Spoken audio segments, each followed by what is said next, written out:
이런 공구들을 설명하면 누군가에게는 재미도 없고 그러겠지만 시청 시간이 많이 나오는 걸 보니까 누군가에게는 도움이 많이 되시는 것 같습니다. 2부입니다. 공구에 대해서 한번 설명해 보겠습니다. 하나씩 설명해 보겠습니다. 이것은 이제 빗자루예요. 빗자루 따로 가지고 다닐 수 있는데 되게 불편해요. 아파트 38층, 뭐 45층 올라가는데 이거 이제 빗자루하고 쓰레받기, 뭐 그 청소기 같은 거 같이 들고 다니는 게 매우 불편한데 이런 책받침과 이런 빗자루로 충분히 깨끗이 현장을 유지할 수 있겠습니다. 이런 물걸레 있잖아요. 이런 물걸레도 이 작은 거 100매짜리 말고 30매짜리 좀 큰 거 있거든요. 이거 하나 가지고 다니시면 정말 좋습니다. 이거 철자입니다. PVC 형태도 있고 이런 철자 형태도 있는데요. 가끔 쓰는 좋은 거죠. 이것은 롱드릴 비트입니다. 롱드릴 비트. 자, 이게 이제 그 임팩트 드라이버인데요. 임팩트 드릴 이렇게 꽂아가지고 이렇게 긴 게요. 긴 거. 아주 깊숙한데 뭘 박을 때가 있어요. 이제 싱크대 보면 양념장 같은데 아주 깊숙한 곳에 콘센트를 박아야 하는데 이 일반 드릴 비트로는 안 되죠. 그럴 때 이거 꽂아서 쓰시겠습니다. 이것은 이제 플렉시블 드릴 비트입니다. 플렉시블 비트인데요. 이쪽에 이게 뭐 그렇게 좋은 것 같진 않아요. 이 마케다 제품인가요? 어씨, NG다. 아, 죄송합니다. 이렇게 꽂고 이렇게 꽂아가지고 길게 이렇게 쓰는 겁니다. 그래서 이렇게 플렉시블 이렇게 움직이죠. 그래서 닿지 않는 곳, 휘어져서 깊은 곳 이럴 때 쓰시는 겁니다. 양념장 같은 데 쓰실 때 매우 좋습니다. 여기는 육각으로 되면 좋겠는데 육각은 맞는데 이 임팩에 들어가진 않아요. 이렇게 들어가면 빠집니다. 그렇죠? 왜 이렇게 설계됐는지 저도 잘 모르겠어요. 그래서 이런 키레스 척을 이용해서 여기 사실 물어야 합니다. 이렇게 물어야 되는데 좀 불편합니다. 그다음에 이제 말 나온 김에 이게 임팩트 드릴입니다. 임팩트 드릴은 이제 18V 라인이 있고요. 10.8V 라인이 있습니다. 요새는 18V를 마케팅 때문인지 20V라고 표기되는 경우가 많고요. 10.8V는 12V로 표기되는 경우가 굉장히 많습니다. 이 디월트 구성에는 보시 GDR 10.8V LI가 여기 딱 들어갑니다. 그 다음에 다른 제품들을 써봤는데 이 배터리가 직육면체 형태라서 이렇게 크죠. 그래서 여기 좀 들어가기가 좀 까다롭습니다. 그래서 이렇게 기역자 형태로 되니까 이 보시가 딱 들어맞습니다. 굳이 20V 라인을 사실 필요는 없는 것 같아요. 현장에서 20V 라인을 쓰실 일이 없습니다. 그렇게 큰 일이 없는 것 같습니다. 그래서 현장에서는 그냥 10.8V 낙하 위험도 없고 손에 쥐기 편한, 여성분에게도 편한 이 10.8V 12V 라인을 추천합니다. 자, 이거는 장도리입니다. 장도리는 이렇게 긴 형태가 있고 이렇게 짧은 형태가 있는데 예전에는 짧은 형태를 잘라서 썼는데 이렇게 스터비 해머인가요? 이런 작은 형태의 장도리가 있더라고요. 그래서 이렇게 깔끔하게 쓰시면 좋은 것 같습니다. 이렇게 되고 못이나 칼블럭을 이렇게 빼시면 됩니다. 근데 이렇게 뽑으실 때 이 장판이나 이런 걸 여기 이렇게 찍혀서 되는 경우가 있어요. 그래서 합판이나 뭐 이런 걸 대고 이렇게 뽑는 그런 노력이 있어야 합니다. 인테리어 마감 후에 뭔가 작업한다는 거는 굉장한 리스크가 있는 겁니다. 이건 많이 하시는 이제 헤라입니다. 헤라. 실리콘을 바르고 헤라 주걱이란 뜻이더라고요. 주걱을 이렇게 쫙 긁으시면은 깨끗하게 나올 수 있는데 사실 헤라를 쓰면 좋지 않을 수가 있겠습니다. 해보시면 알겠지만 이 헤라를 쓰시는 순간 실리콘이 납작하게 퍼져서 애매하게 되는 경우가 있습니다. 그 다음에 이게 실입니다. 실은 나중에 이제 석고벽 같은데 탐지할 때 그 다음에 관로를 찾을 때 실을 쓰게 됩니다. 또는 중력을 이용한 보시면 이런 중력을 이용한 어떤 수직 찾기 이럴 때 쓰시면 좋겠습니다. 이것은 이제 쥐꼬리 톱입니다. 예, 쥐꼬리 톱이라고 글쎄요, 이게 작은 톱인데요. 원래 이렇게 길어요. 근데 제가 그라인더로 잘랐습니다. 언제 쓰시냐면 그냥 목재를 자를 때 이제 콘센트 같은 거 사각으로 이렇게 홈을 낼 때 이럴 때 많이 사용하시는 겁니다. 목재용 같아요. 철제 이런 쪽은 잘 되진 않는 것 같습니다. 헤라입니다. 주걱이라고 하죠. 주걱 헤라라고 하는데 이렇게 긁을 때 또는 어디 이 중간을 칼 대신 이렇게 쭉 그을 때 이럴 때 쓰시면 참 좋은 것 같아요. 그 다음에 이게 유연형이 있고 경화형이 있는데요. 이것은 경화형이라고 써 있는데요. 경화형은 이렇게 지렛대 원리로 가끔 쓰실 수가 있고요. 유연형은 너무 휘어져서 조금 불편하실 수 있겠습니다. 그래서 유연형과 경화형을 각각 하나씩 사시면 좋겠습니다. 이것은 실리콘 제거기입니다. 이 코너에 있는 실리콘을 이렇게 제거하실 때, 코너에 있는 실리콘을 이렇게 제거하실 때 이걸 쓰시면 좋은데요. 이거 위험함이 있습니다. 이론적으로 이렇게 수평을 유지하면서 이렇게 딱 긁어야 하는데요.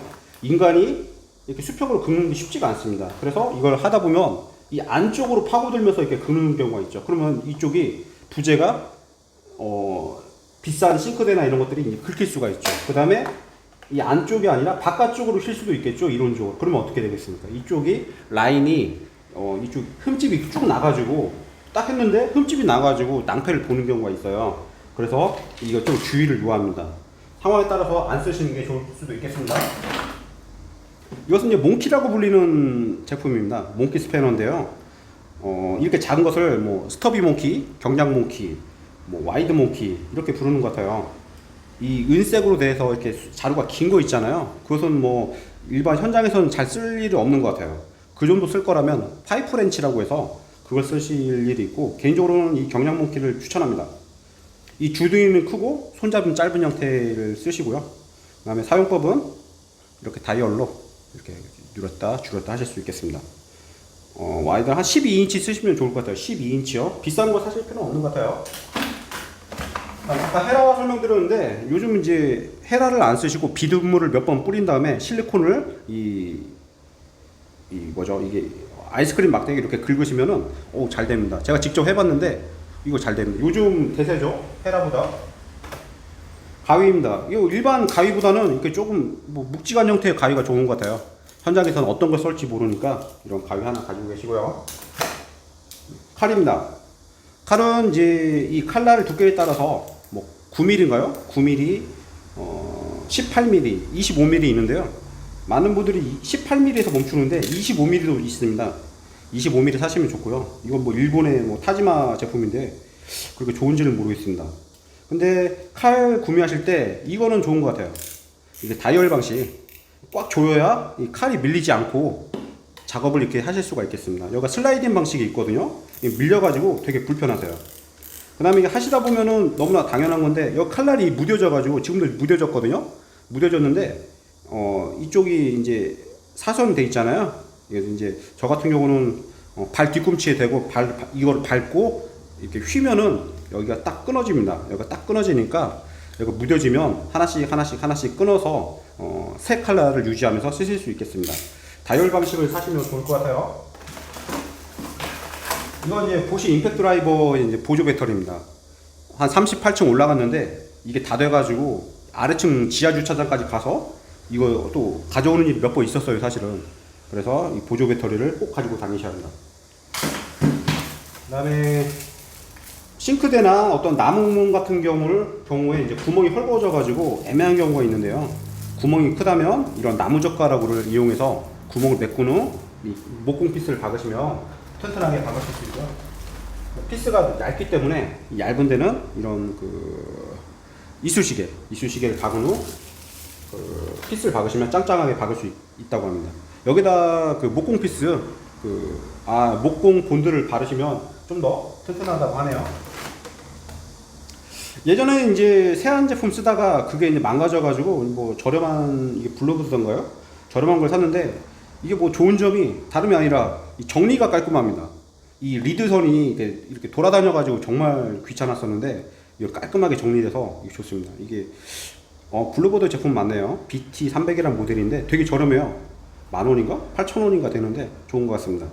이거 사용법은 이건 자동이 아니라서 좀 불편한데요.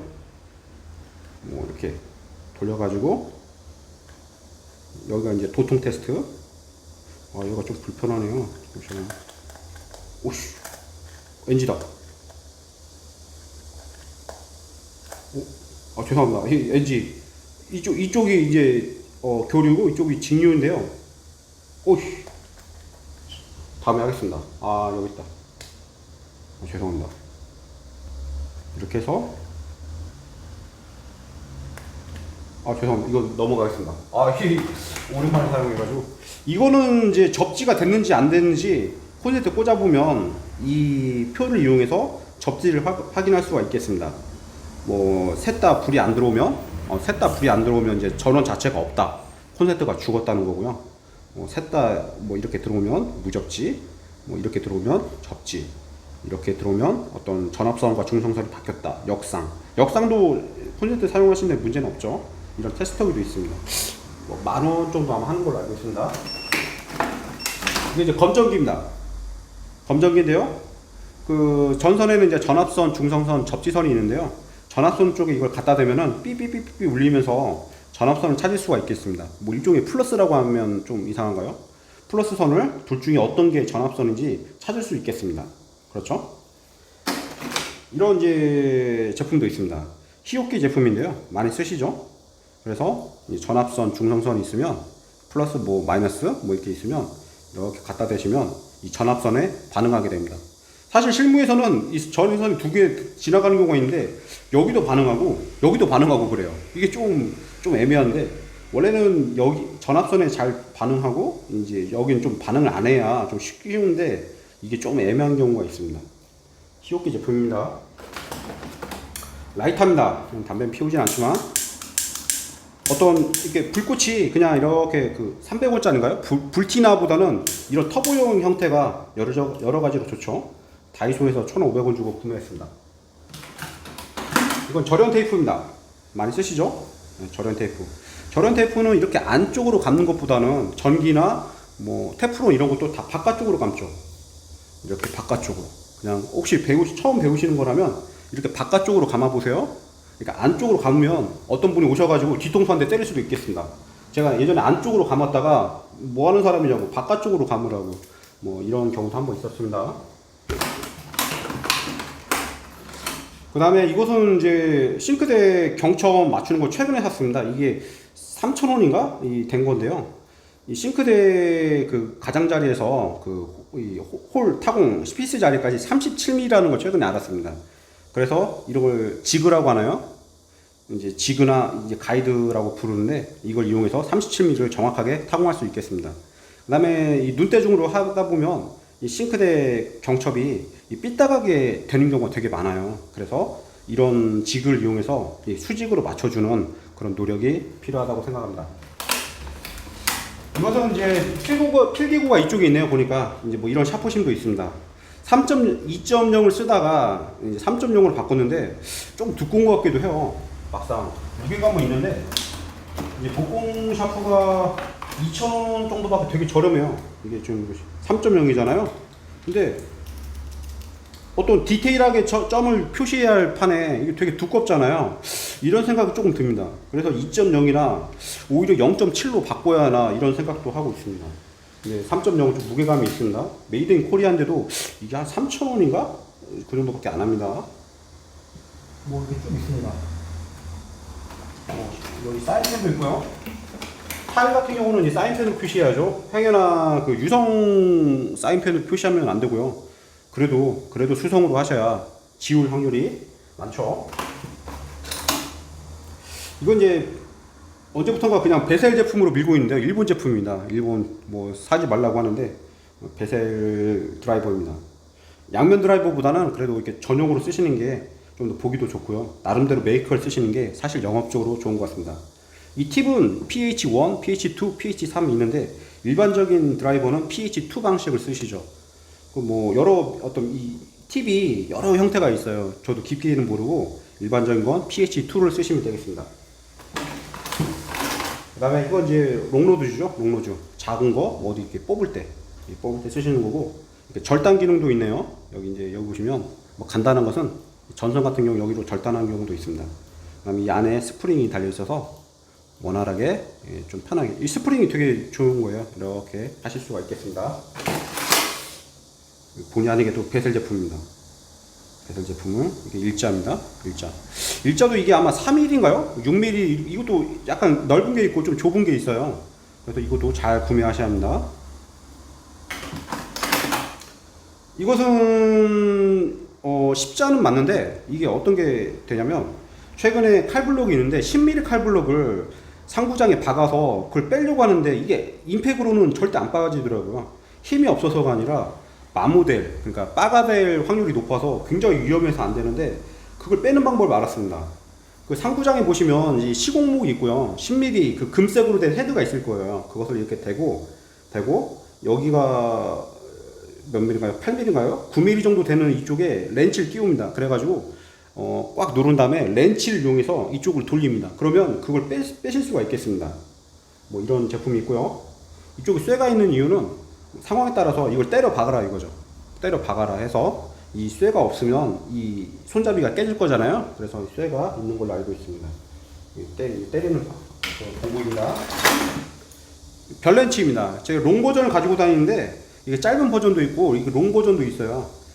엊그젠가 2층 침대를 분해하는데 롱 버전이어가지고 그 이제 잘 들어가지 않아가지고 조금 애먹었는데요. 예, 어떤 쇼트 버전도 있고 이렇게 롱 버전도 있다는 거.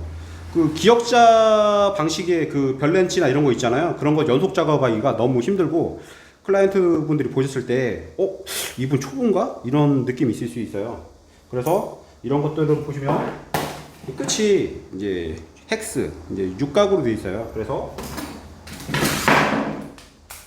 이렇게 임팩에 이렇게 꽂을 수 있겠습니다. 임팩에 꽂는 법은 이렇게 해가지고 아마 바로 꽂는 법도 있는데요. 보시는 이 주둥을 빼가지고 이렇게 넣습니다. 주둥 빼서 주둥을 이렇게 빼서 이렇게 넣으시면 이렇게 되고요. 빼실 때는 주둥을 빼고 이렇게 빼시면 됩니다. 그렇죠? 그 다음에 뭐 당연한 우리 집 드릴이 끝에가 이렇게 된 형태도 있어요. 이렇게 된 건 당연히 물릴 수가 있겠죠. 당연히 이거 이제 하시면 이게 물립니다. 너무나 당연한 겁니다. 이런 게 있고 아까 별렌치 설명드렸는데 이런 육각도 있습니다. 보시면 십자가 아니라 육각이죠. 이렇게 육각 형태도 있습니다. 기역자 렌치가 있을 거예요. 근데 굉장히 불편해요. 그래서 이런 임팩에 물리는 형태의 사이즈가 다 표시가 되어 있네요. 여기 보시면 2.5 뭐 이렇게 쭉 표시가 되어 있네요. 2.53, 4.0, 5.0, 6.0 이렇게 되어 있습니다. 이런 거 하나 가지고 있으면 되게 좋으세요. 이걸 현장에서 뭐 길이라고 표현하기도 하는데요. 십자 비트입니다. 자, 십자 비트의 좀 더 롱 버전. 커튼 박스 같은 것은 이제 깊이가 한 200 이상 되나요? 커튼 박스에 뭔가를 다루실 때 이런 짧은 버전은 조금 힘들 수 있어요. 힘들 수 있으니까 이런 롱 버전을 하나 가지고 다니시는 게 좋습니다. 송곳입니다. 어딘가 뭔가를 벌릴 때 또는 어떤 공유 위에 리셋 버튼을 누를 때 이럴 때 되게 좋은 것 같아요. 리셋 버튼 누를 때 뭐 이렇게 가끔 쓰는 겁니다.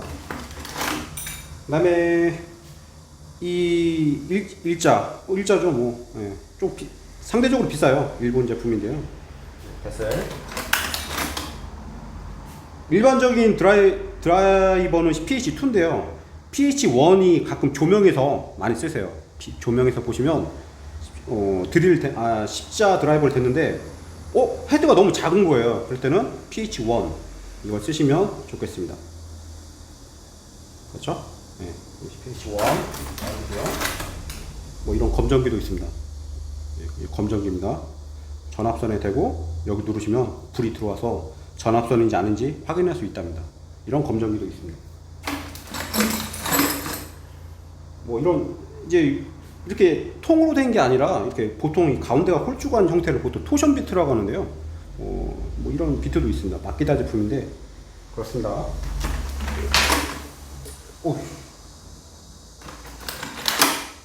좀 더 얇은 형태의 십자 비트, 좀 더 얇은 형태의 십자 비트도 있습니다. PH1인지 모르겠습니다. 네, 이런 형태도 있고요. 그렇습니다. 그 다음에 좁은 곳에 앉아서 층고가 너무 낮아가지고 드릴을 넣어야 하는데 어림없죠. 여기 뭐가 박혀 있는데 그럴 때는 이런 주먹 드라이버가 있어요. 주먹 드라이버를 넣어가지고 이렇게 돌려서 빼시면 되겠습니다. 물론 이제 아까 말씀드린 플렉시블 어떤 그 비트로 이렇게 해도 되는데 자세가 나오지 않죠. 그래서 깊숙이 넣어가지고 할 때 이게 최고인 것 같습니다. 물론 이제 그 앵글 코너 드라이버라고 해서 이렇게 기역자로 돼가지고 그런 형태도 있는데요. 실무에서는 이렇게 깊은 걸 넣을 때는 이것만한 게 없는 것 같습니다. 양면입니다. 네, 일자도 있고 십자도 있습니다. 비싼 아넥스라고 비싼 거 그다음에 이쪽은 전선 꼬인기입니다. 굉장히 비싸요. 이게 한 4만원, 5만원, 3만원에서 5만원 정도 하는데요. 이게 왜 이렇게 비싼지 모르겠습니다. 예전에 이걸 썼는데요. 약간 좋을 때가 있습니다. 전선 꼬을 때, HIV선 꼬을 때 되게 좋죠. 근데 와고 커넥터로 바꿨습니다. 이것은 이제 벤츠입니다. 버팔로, 우리나라 버팔로 제품이네요. 네, 버팔로. 이쪽 뭐 무는 형태, 이쪽은 자르는 형태, 이쪽은 압착입니다. 압착은 언제 쓰시냐면 이런 접속자가 있어요. 형광등 안전기 같은 데나 통신 단자 같은데 보시면 이렇게 물고요. 이렇게 물고 여기를 꽉 누르시면 이렇게 물리죠. 네, 압착입니다. 압착이 있으면 조금 비용이 더 발생합니다. 그 다음에 이 가위입니다. 우리나라의 화신이나 평화 제품이 유명한데요. 화신이 좀 더 유명합니다. 가위입니다. HI 전선 자를 때나 어떤 거 이것저것 자를 때 되게 좋고요. 박스 자를 때나 이런 거 좋고, 이 가운데가 이렇게 어떤 V자 어떤 철 스프링이 있어가지고 되게 편해요. 그다음에 이것을 이렇게 대충 쓰시면 이게 걸려가지고 이게 좀 불편하실 수 있을 거예요. 그래서 이 바깥쪽으로 접거나 안쪽으로 이렇게 접으셔야 합니다. 안쪽으로 접어서 쓰셔야 맞습니다. 이렇게 하시면 걸려서 불편합니다. 안쪽으로 접으라고 이게 홈이 나 있나요? 여기 홈이 나 있네요. 그렇습니다. 이 검정색은 뭐 전기 통하지 말라고 제가 그냥 감았습니다. 이것은 랍스터, 일본 랍스터 제품에 이게 유명하다고 해서 아까 압착 한번 보여드렸잖아요. 이 압착할 때 쓰는 전용 공구입니다. 전용 공구예요. 이렇게 해가지고 적당히 이렇게 하시면 이렇게 압착이 됩니다. 되게 편해요. 네. 이렇게 뭐 유압 형식으로 작동되는 것처럼 되게 비싸요. 한 4만 원인가? 한 유압 장치입니다. 자, 스트리퍼 또는 탈피기라고 부르는 장치입니다. 보통 현장에서는 벤치로 많이 까잖아요. 벤치는 많이 까는데 우리 가정에서는 이런 스트리퍼나 없으시면 그냥 커터칼로 이렇게 자르시면 될 것 같습니다. 벗겨내시면 좋을 것 같습니다. 사용법은 이 옆에 이 커넥터를 옆으로 열고 이렇게 하시면 되겠습니다. 사실 이제 전선 크기에 따라서, 전선 굵기에 따라서 이렇게 하라고 되어 있는데 이게 잘 안 되시면 작은 거부터 잘라보세요. 아니, 큰 거부터요. 큰 거부터 잘라서 이렇게 벗겨보세요. 너무 큰데? 그러면 더 작은 거 이렇게 하시면 될 것 같아요. 근데 너무 작은 거부터 하면 전선이 잘리겠죠? 그래서 이 큰 거부터 이렇게 하셔야 할 것 같습니다. 이건 흔히 말하는 첼라입니다. 첼라 워터펌프 플라이어인데요. 이거는 작업을 좀 편하게 하기 위해서 이런 완충 장치가 있어요. 그래서 되게 편하게 잡을 수가 있겠습니다. 이것은 파이프 형태의 어떤 부재도 돌릴 수 있다는 장점이 있습니다. 단점은 파이프 형태의 부재를 이렇게 돌릴 때 여기 이렇게 자국이 남는다는 겁니다. 그래서 못 쓰는 걸레나 우리 빨간색 장갑 많이 쓰시잖아요. 장갑을 물고 이걸 돌리셔야 합니다. 그 다음에 이걸 랜선, UTP죠? UTP 벗길 때 개인적으로 이걸 많이 씁니다. 안 쓰시는 분도 계시는데 UTP 케이블 벗길 때 이렇게 하시면 깔끔하게 벗겨집니다. 이 끝에는 이제 그 단자함의 원텐블럭 이렇게 찍으실 때 쓰시는 거고요. 커터칼 날로 이걸 찍는 분도 계시더라고요. 이것은 이제 키레스척입니다. 보시면 이제 드릴이 많이 궁금해 하실 거예요. 이렇게 육각으로 된 형태가 있고요. 이렇게 된 형태가 있는데 현장에서는 개인적으로 이걸 많이 써요. 이걸로. 그래서 육각으로 된 어떤 제품들을 사셔야죠. 육각과 육각. HEX 6.35라고 써있는 제품을 이렇게 쓰셔야 합니다. 이렇게 쓰셔야 딱 맞죠. 그렇죠? 네. 그래서 근데 이거 언제 쓰시냐면 이걸 물어가지고 어떤 원형의 제품이 있어요. 원형. 제발. 보시면 여기가 원형이잖아요. 원형은 너무나 당연한 건데 들어가지가 않습니다. 원형. 그렇죠? 그래서 이런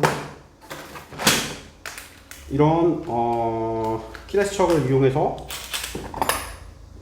여기 잡고 여기를 누른 다음에 이렇게 하면 구멍이 커지고요. 이렇게 해서 여기를 잡고 이쪽 반대쪽 버튼이 있어요. 반대쪽을 누르고 이렇게 하시면 해서 여기 물리게 됩니다. 근데 최근에 알았는데 이 뭐 버튼을 눌러가지고 이 클래스척을 조절하면은 뭐 여기 성능이 좀 안 좋아진다는 의견이 있어요. 그 불편하시면은 강제로 손을 풀었다가 조였다가 하셔도 좋습니다. 실질적으로 너무 강하게 조일 때는 이것을 그 이렇게 반대로 이렇게 더 힘을 더 주죠. 그런 경우가 있습니다. 이 드릴 비트입니다. 이 끝에가 이렇게 침이 나와 있는 경우는 보통 목공용이고요. 이제 임팩에 꽂아서 쓸 수 있도록 이렇게 되어 있습니다. 그래서 목공에 철공 이런 플라스틱이나 이런 데는 또 뚫리는데요. 철제에는 뚫리지가 않습니다. 이것은 그라인더 렌치입니다. 뭐 다른 걸로 해도 되는데 이 전용 렌치가 있습니다. 이건 이제 이거 알고 계시면 되게 좋죠. 복스알입니다. 너트죠. 너트나 볼트를 푸실 때 어떤 이런 벤치나 이제 공구가 없으니까 아니면 이제 첼라로 해서 열심히 풀어야 합니다. 뭐 한 50번? 한 30번 풀어야 하잖아요. 근데 이 너트를 갖다가 이렇게 머리에 끼운 다음에 임팩으로 돌리시면 순식간에 풉니다. 복스라고 합니다. 이제 복스는 많이 쓰시는 게 개인적으로 해보니까 8mm 많이 쓰시고요. 8mm, 10mm, 11mm, 12mm, 13mm, 14mm까지 가장 많이 씁니다. 그 이상은 17mm, 뭐 19mm까지 있는데요. 제가 19mm까지 쓴 것 같습니다. 19mm는 그 헬스클럽 그 턱걸이 가정용 기구 있잖아요. 그때 19mm 썼는데 굳이 그 비싸게 그걸 안 사도 됐을 것 같아요. 그냥 그 정도는 그냥 몽키로 풀러서 쓰시는 게 좋았을 것 같습니다. 이것은 석고보드를 임팩으로 피스를 박으면 이 피스가 그 면보다 너무 깊숙이 들어가거나 너무 튀어나오거나 그럴 수가 있는데요. 이런 스토퍼를 이용하면 이 피스가 일정하게 바뀔 수가 있겠습니다. 이런 스토퍼가 있습니다. 우리나라의 이젤인가요? 뭐 그런 회사 제품도 있고 이건 무려 10,000원이나 합니다. 안엑스 제품인데 좀 비쌉니다. 이것은 이제 뭐 렌치입니다. 렌치. 그 디귿자 형태가 있고 이런 원형 형태가 있는데요. 원형 형태가 좀 더 이 너트나 볼트를 강하게 조이거나 푼다는 의견이 있는 것 같습니다. 그래서 그 스패너랑 좀 차이점이 있는 것 같아요. 근데 해보니까 좀 힘이 센 것 같긴 합니다. 현장에서 이렇게 금색으로 된 타지마 제품을 쓴다면 이분 비싼 거 쓰시는구나 한번 멘트 한번 날려주셔야 합니다. 좀 비쌉니다. 하나에 7,000원인가요? 13mm네요. 뭐 이런 제품도 있습니다. 이런 거 쓰셔도 되고요. 너무 비싼 거 안 쓰셔도 돼요. 왜 그러면 이쪽 그 육각머리가 너무 약하기 때문에 이런 거 쓰시면 좀 약하죠. 그래서 실무에서는 이게 없는 그냥 그 렌치에 물리는 형태가 있어요. 카센터 같은 데 보시면 이게 없이 바로 물리는 형태죠. 그런 형태가 있습니다. 이건 이제 흔히 말하는 길이입니다. 길이. 현장에서는 길이, 뭐 드릴 비트인데요. 이렇게 금색으로 된 코발트 비트가 스테인리스를 뚫을 수가 있죠. 이런 직결로는 대부분 뚫리는데 스테인리스하고 유리가 안 뚫리는데요. 이걸로 스테인리스를 뚫습니다. 이 뚫을 때는 제가 알기로는 이런 임팩으로는 그렇게 좋은 방법은 아니고요. 키레스척 타입의 그런 드릴로 힘은 최대한으로, 그 다음에 단은 1단이 있고 2단이 있을 텐데 1단으로 해가지고 느긋하게 물 뿌려가면서 또 결사기를 뿌려가면서 천천히 이렇게 사용하시면 되겠습니다. 뭐 여러 가지 드릴 비트가 있는데요. 이것은 보시면 상황에 따라 다른데 코발트 비트가 아니에요. 그 스테인리스를 못 뚫거나 뚫기 굉장히 힘들 수가 있겠습니다. 뭐 그렇습니다. 여기 안에 많이 있는데 이거 다 생략을 하고요. 그 다음에 이쪽은 뭐 5m, 8m, 뭐 10m 이렇게 쭉 있는데 우리나라 코메론 제품인데요. 프로자켓 쟁이라고 그 직진도가 월등히 향상됐다고 하는 그런 제품이 있습니다. 그 다음에 5m가 여기 딱 들어맞습니다. 5.5만 대로 여기가 좀 이제 좀 애매한데요. 5m 좋고. 그 다음에 이렇게 양쪽으로 된 게 좋은 것 같아요. 단면이 있고요. 양면이 있는데 하시다 보면 이쪽을 볼 일이 있는데요. 양면으로 사시면 좋은 것 같습니다. 잘 안 되시면 이 모델, 코메론 모델 중에 직진도가 좋다는 게 3가지 모델인가 있어요. 그 중에 하나 디자인으로 사시면 되겠습니다. 5m 정도를 사셔야 여기 딱 들어맞습니다. 예, 수평기입니다. 수평기는 이제 이렇게 하시면 이제 수평을 보는 거고요. 이렇게 하시면 수직을 보는 거고 그렇죠. 근데 사실 수평기를 쓰면서 느낀 건데 이 수평기라는 게 어떤 이 센터에 맞으면 이 벨이 울리거나 아니면 어떤 진동이 울리거나 그런 조치가 있어야 하는데 이 수평을 인간의 손으로 맞추죠. 그래서 인간의 손으로 맞추다 보니까 하자율이 조금 있습니다. 그래서 최대한 맞추려면 이 전자식 수평기나 아니면 레이저 레벨을 레이저 수평기죠. 그걸 이용하는 게 좀 더 맞다고 봅니다. 이걸로는 좀 한계가 있어요. 한계가 있죠. 근데 이것도 좀 작은 걸 사시면 자석도 있거든요. 여기 딱 들어맞습니다. 이게 코메론 KLM-10이라는 모델이네요. 그 다음에 뭐 개구리 소년 사건에 사용됐다는 버니어 캘리퍼스입니다. 이게 이쪽은 이제 외경을 재는 제품이고요. 이제 이쪽은 내경, 파이프의 내경 같은 걸 잽니다. 이쪽을 이용하시면 깊이를 잴 수가 있죠. 깊이. 그 문턱 같은데 깊이를 재실 수가 있겠습니다. 그렇습니다. 그 다음에 천정을 재실 때 그 줄자를 이용해서 많은 분들이 천장 바닥과 천장 높이를 재시는데요. 저는 개인적으로 그냥 레이저 한 방으로 그냥 끝냅니다. 그러면 1510이라고 해서 이렇게 나옵니다. 물론 뭐 줄자도 어차피 정확하지 않을 거고 이것도 정확하지 않을 수 있는데 줄자가 천장 재는 데는 최고인 것 같습니다. 네, 보시 제품이고요. 다 끝났습니다. 그 다음에 뭐 여기는 이제 전체적인 레이아웃은 트라이탄 반찬통이 총 15개고요. 이게 2리터짜리 생수통이에요. 하나, 둘, 셋, 넷. 총 8개입니다. 이렇게 하시면은 어떤 아르바이트나 뭐 생업을 유지할 때 큰 무리가 없는 것 같습니다.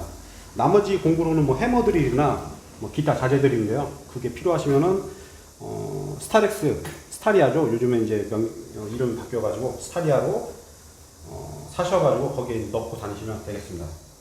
뭐 궁금한 점 있으시면 댓글을 주세요. 감사합니다.